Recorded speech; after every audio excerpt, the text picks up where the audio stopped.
Hello students, आज आपण आजच्या सेशनमध्ये एका स्पेशल आपल्या गेस्टचा इंटरव्ह्यू घेणार आहोत. आपले गेस्ट म्हणजे माझे मित्र शुभम राठोड. आता ही आपण जी इंटरव्ह्यूची सिरीज चालू केली, त्या सिरीजचं महत्व काय आहे, की अभ्यास करत असताना तुम्हाला मोटिवेट करावं यासाठी म्हणून ही इंटरव्ह्यूची आपण सिरीज चालू केली. यामध्ये माझ्या संपर्कात असलेले किंवा इतर ठिकाणून कॉन्टॅक्ट झालेले माझे मित्र किंवा सहकारी यांचा इंटरव्ह्यू घेऊन मी तुम्हाला प्रोव्हाइड करणार आहोत. यामधून काय होईल, की तुम्हाला अभ्यास करताना तुमचं एक मोटिवेशन मिळेल. आपण जो काही अभ्यास करत असतो, तो करत असताना आपल्याला एका स्पेसिफिक मोटिवेशनची गरज असते. असं तर होणार नाही ना, की तुम्हाला BSc झाल्याबरोबर जॉब लागेल किंवा PG झाल्याबरोबर तुम्हाला जॉब लागेल. तर एक रोल मॉडेल आपल्या समोर असायला हवा. तर हे सगळं कशा पद्धतीने बाकीचे लोक करतात, कशा पद्धतीने बाकीच्या कॉम्पिटेटिव्ह एक्झाम्स ते टॅकल करू शकले, यासाठी आपण ही नवीन एक सिरीज चालू केली. तर सर्वप्रथम आजच्या पहिल्या इंटरव्ह्यू मध्ये आपण स्वागत करूया माझे परम मित्र शुभम राठोड यांचं. शुभम राठोड. नमस्कार विद्यार्थी. नमस्कार. तो शुभम राठोड हा सध्या अकोल्यामध्ये राहून Naik centre for biological studies Akola हे त्याचे क्लासेस चालवतो. त्याच्या क्लासमध्ये तो CSIR नेट सोबत इतर कॉम्पिटेटिव्ह परीक्षेची तयारी करून घेतो. आता हे सगळं तो ऑनलाईन पद्धतीने चालवत आहे सध्या तरी. पुढे भविष्यात त्याचे काही फिजिकल क्लासेस सुद्धा सुरू होतील, त्याबद्दल आपण पुढे बघूया. पण त्याने जी त्याची एक स्पेशालिटी जी आहे ती आज आपण कशा प्रकारे त्यांनी ती अचीव केली ते आपण त्याबद्दल आपण आज चर्चा करणार आहोत.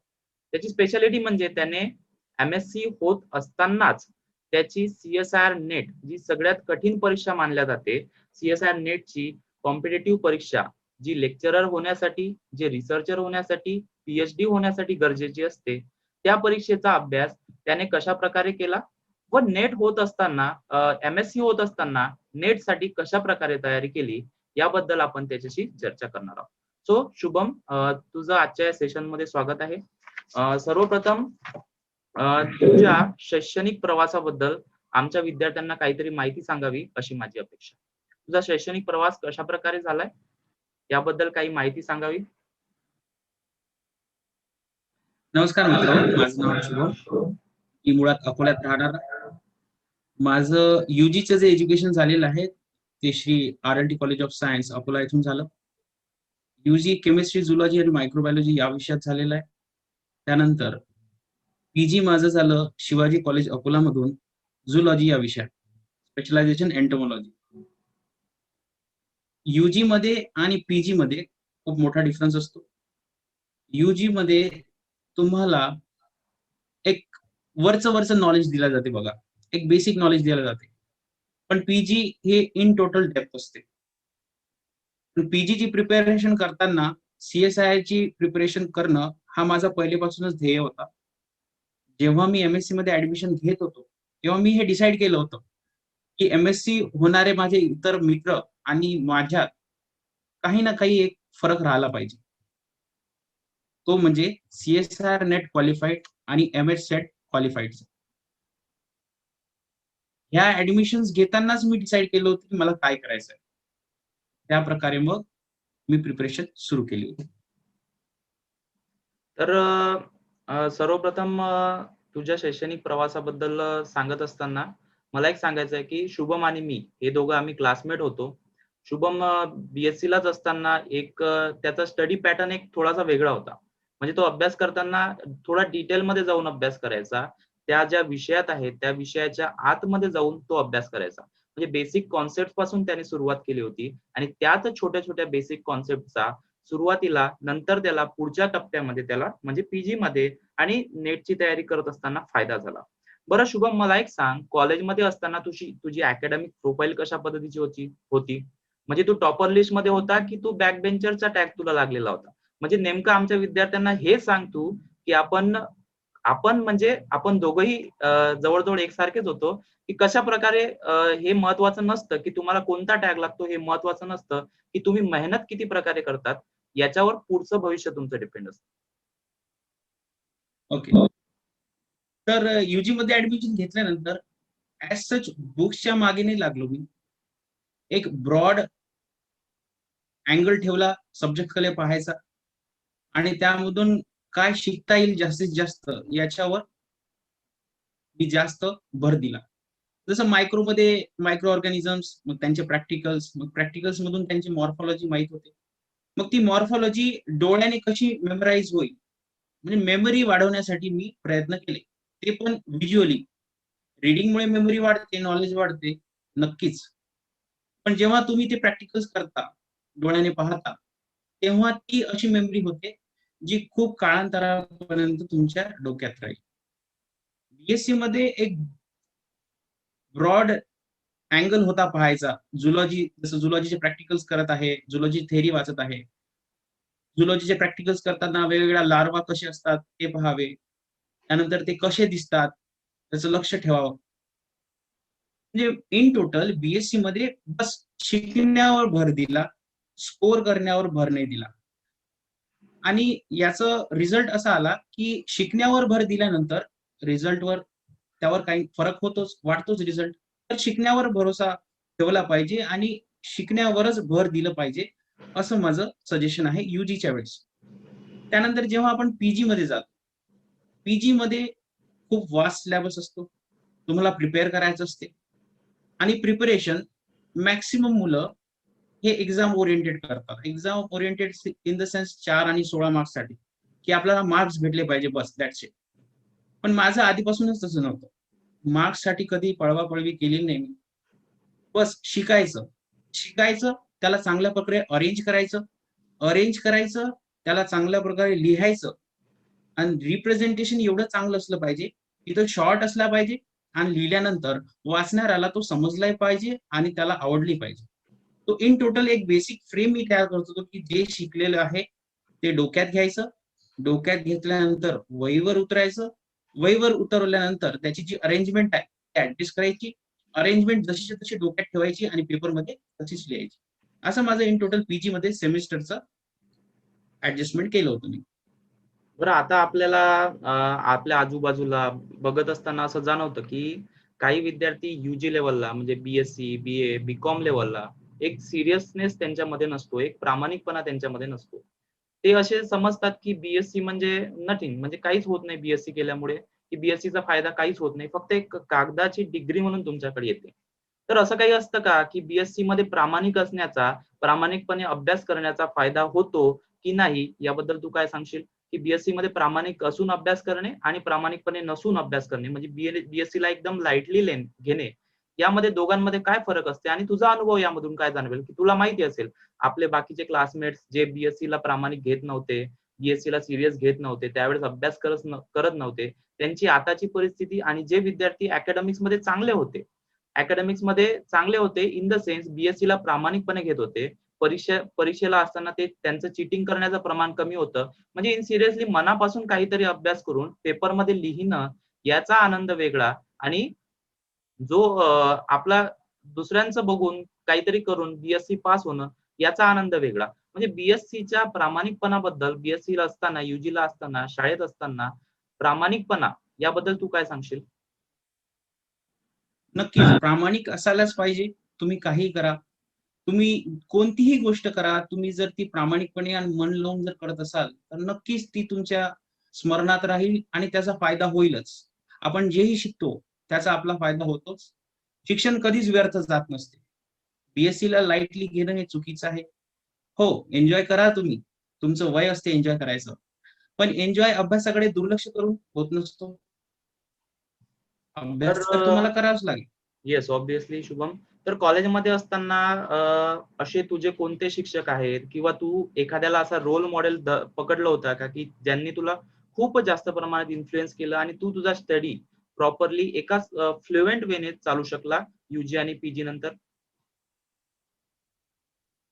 हो, नक्कीच. कॉलेजमध्ये एक असे सर होते की त्यांचं शिकवण्याची टेक्निक मला खूप आवडायची, की ते कसे शिकवतात. त्यांची स्पेशालिटी अशी होती की त्यांचं लेक्चर करायला मी बसलो की मी शॉर्ट नोट्स काढत होतो, रनिंग नोट्स, तर माझे हात दुखायचे, एवढे पॉइंट्स ते सांगायचे. मला प्रश्न पडायचा की हे एवढे डिटेल्ड आणि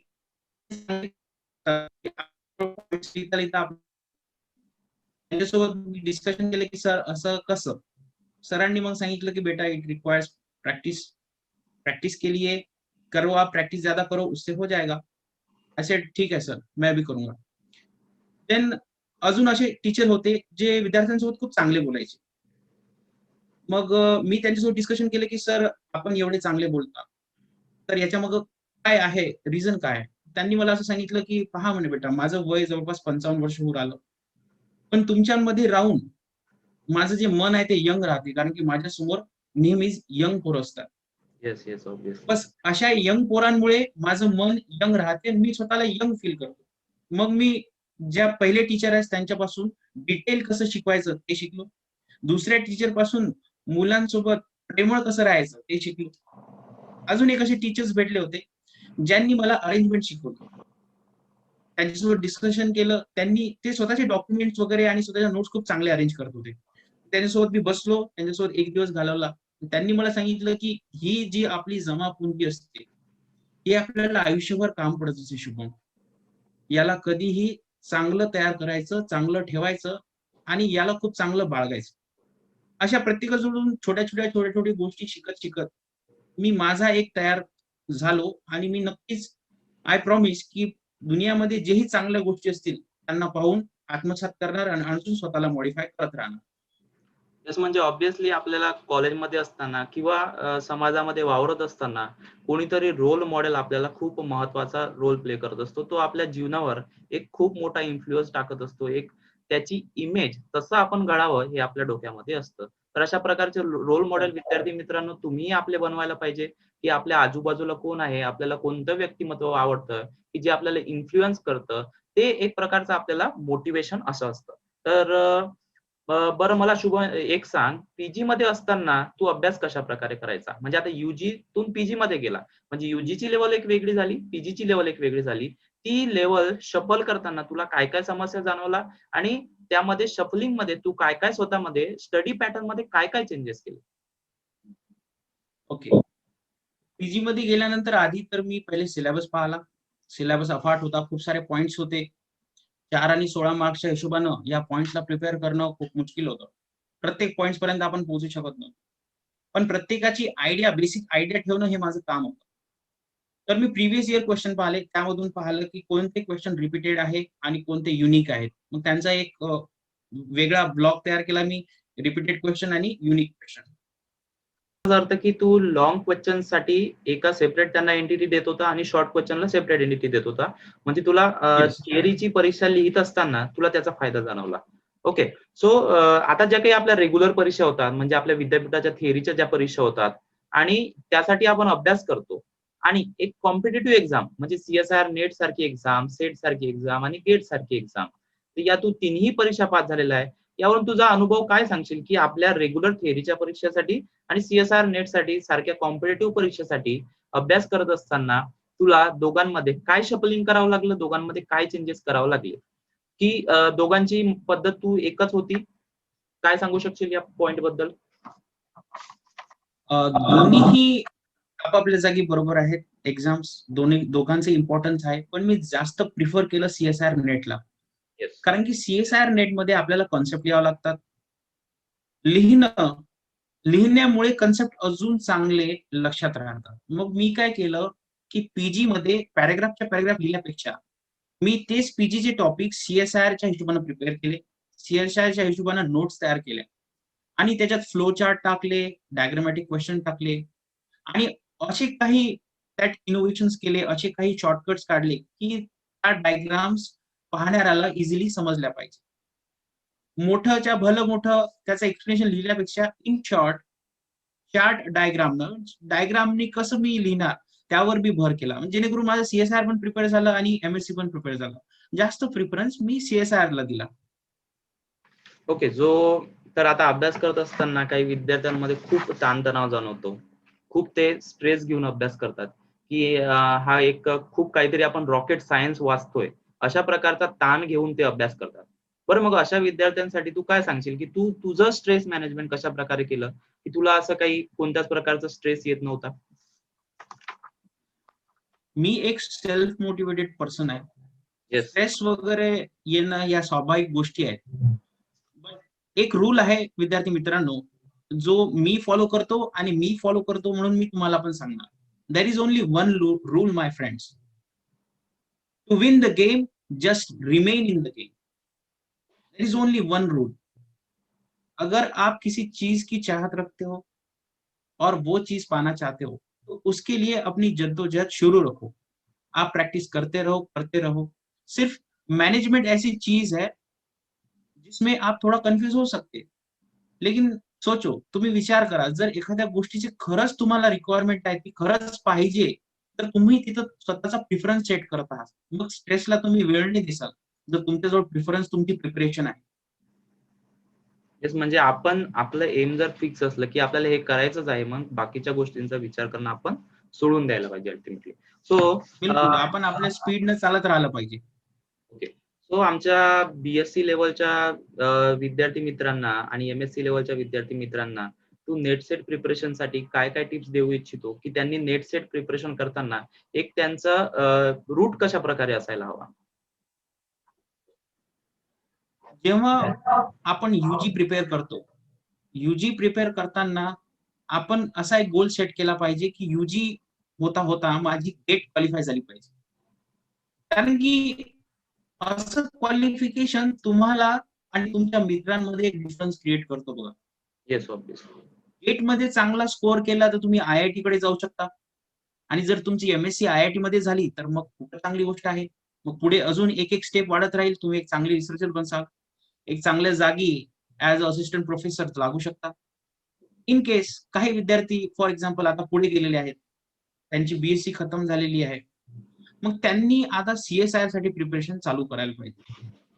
सीएसआर मध्ये 2 कॅटेगरीज असतात, लेक्चरशिप आणि junior research fellow.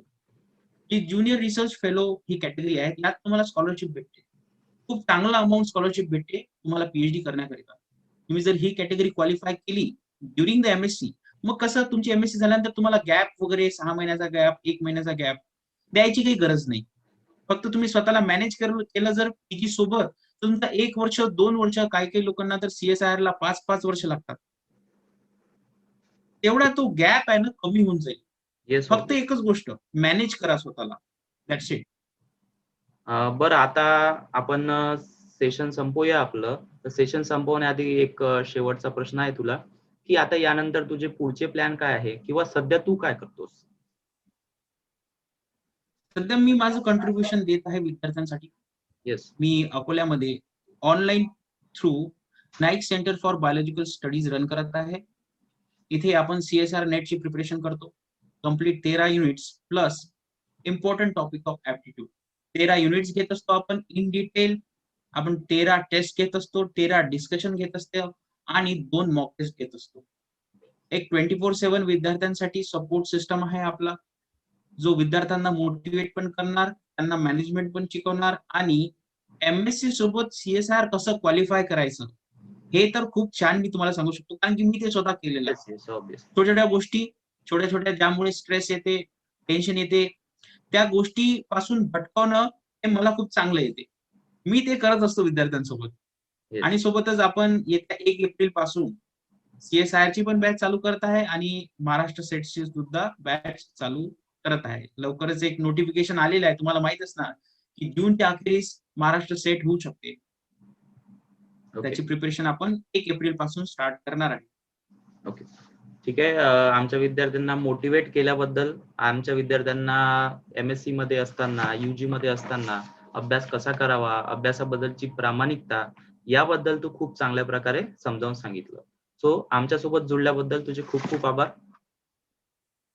Thank you Mehraj, it was so nice meeting you. आणि तुम्ही खूप छान करत आहे, तुम्ही मराठीमध्ये लेक्चर्स घेताय, तुमचे लेक्चर्स खूप छान आहे, विद्यार्थ्यांना खूप चांगलं नॉलेज देताय तुम्ही. आय होप तुम्ही अजून तुमचं चॅनल मोठं हो, तुम्ही अजून चांगले करा आणि अजून चांगलं कॉन्ट्रीब्यूट करा.